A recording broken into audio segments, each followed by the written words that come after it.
আসসালামু আলাইকুম গাইস, আমি চলে এসেছি আজকে নতুন আরেকটি ব্লগ নিয়ে। এই দেখুন আমরা সবাই আজকে বেড়াতে যাচ্ছি গোবিন্দপুরে। দেখুন আমরা একটু কিছু ফল ফ্রুট কিনে নিলাম।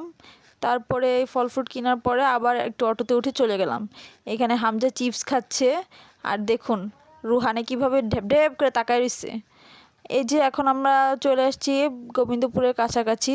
গোবিন্দপুর মানে গ্রামে এত গাছপালা, গ্রাম বলতেই গাছপালা, খাল বিল নদ নদী, কী যে ভালো লাগে। তারপরেই তো আমরা চলে এসেছি। হামজা হাঁটতে চাচ্ছে না, বলে কুলে উঠবো কুলে উঠবো কুলে উঠবো। তারপর তাকে বুঝায় শোনায় হাঁটাচ্ছি। এই এখানে সে চাপকল দেখছে, দেখে এখন চাপকল চাপবে, সে পানিই করবে। তো পানি উঠাইলো সে। তারপর আমাদের ঘোরাফেরা শেষ হয়ে বিকালের দিকে আমরা চলে যাচ্ছি আবার ফেরত আমাদের বাসায়। এখানে আমরা একটা জেঠি শাশুড়ির বাড়িতে আসছি। দেখুন তাদের বাসায় কি পরিমাণ মুরগি, অনেক জাতেরই মুরগি আছে এখানে।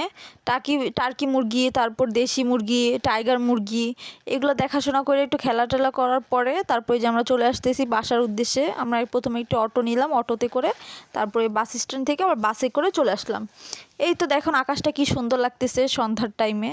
এই তো চলে আসছি আমরা হাজীগঞ্জ বাজারে। এখান থেকে আমাদের যাইতে একটু সময় লাগছে। আচ্ছা, আজকের ব্লগটা এই পর্যন্তই। আল্লাহ হাফেজ।